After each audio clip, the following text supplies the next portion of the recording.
This week we've been given permission to come and work down at the Tower foreshore, which is hugely exciting. It's an area that's normally closed off to the public, only open once every year over the archaeology weekend, which is coming up this weekend. And we've been given permission to come down and do an archaeological survey prior to that event happening. And we're also working with the Society of Thames Mudlarks and the Portable Antiquities Scheme to look at artefacts that are coming up on the foreshore surface. So we're here at the Tower foreshore and I'm working with the Mudlarks to do a finds survey, recording where the finds are coming up, their age, what they are, that sort of thing. So we've had a couple of exceptional finds up over the days that we've been working down here. We've had a stone cannonball mortar type object and also a lead alloy pewter syringe, which probably used for the treatment of syphilis. I've been mudlarking for about 35 years. I started as a schoolboy and I've just carried on doing it ever since. It's just so interesting to actually get back to real history and sort of find some things yourself. And this particular site is in danger of being eroded away, so it's a kind of bit of a race against time to get it all recorded, find any small metalwork that might be here, pottery, everything, before the tide takes it away. By studying the river wall, we can really look at the history of London and the river.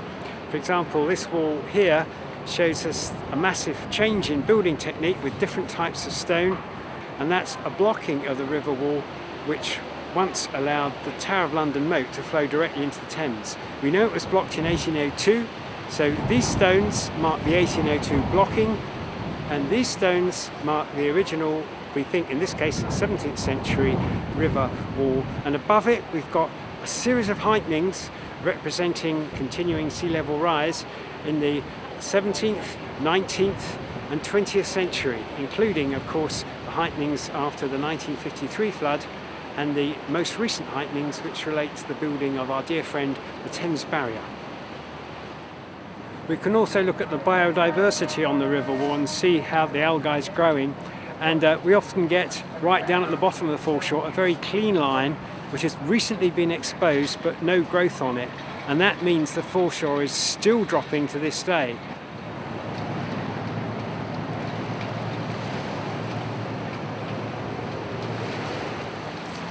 Just standing in front of Traitor's Gate, which has been covered up for maybe the last 10-15 years, but also noticing on the left hand side pitted stone which would be the result of war damage. This whole area obviously was raided by the Luftwaffe in the early part of the war, so there's evidence of what went on during the war.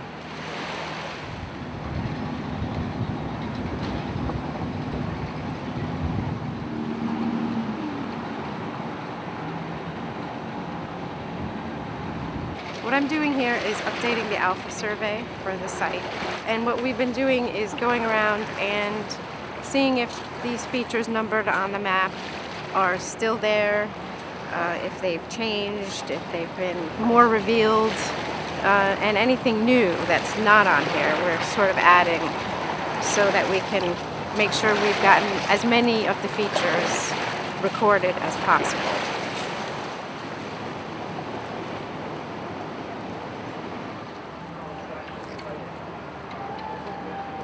So it's July on the foreshore of the Thames. We've had a great week here. We have had the most volunteers we've ever had to one of our projects. We've made some really fantastic discoveries. We've got at the east end of the site a whole new structure that wasn't here at the time of the original survey in 1998. We think it's probably a river stair leading down from the wharf, so leading down from this working end of the Tower of London. And I really hope that everyone has enjoyed their time on the Tower of London foreshore. It's been a great week.